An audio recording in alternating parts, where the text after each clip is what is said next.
నాకు మాత్రం 2 పిల్లలు ఎందుకు, నాకు అంతే చాలు అనుకున్నా. నాకు కూడా 1 డజన్ పిల్లలు అవుతారు. పెంచే శక్తి ఉంటే మనకేంటి ఎంతైనా సరే కదా.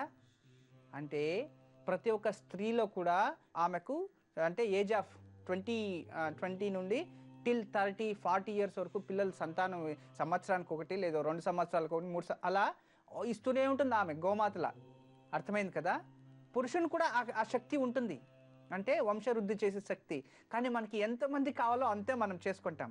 మిగతా వాళ్ళంతా ఎక్కడ పోయారండి. చూడండి ఎలాంటి ట్విస్ట్ ఉందో ఇందులో, అర్థం చేసుకోవాలి.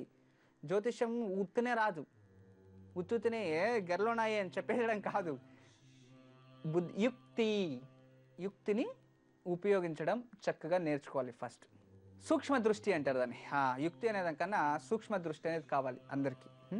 ఇది అంగారకుడు ఇక్కడున్న చోటు.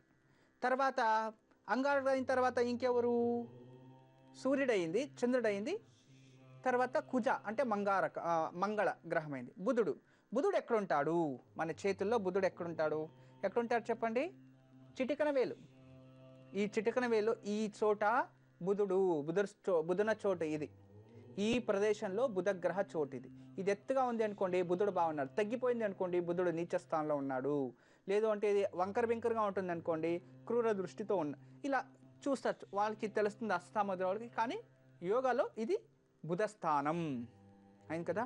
బుధ అయినాక గురు ఎక్కడ, ఈ స్థానం, ఇది గురుస్థానం అన్నమాట. ఇది గురుస్థానం, ఇక్కడ ఉండాలి గురు.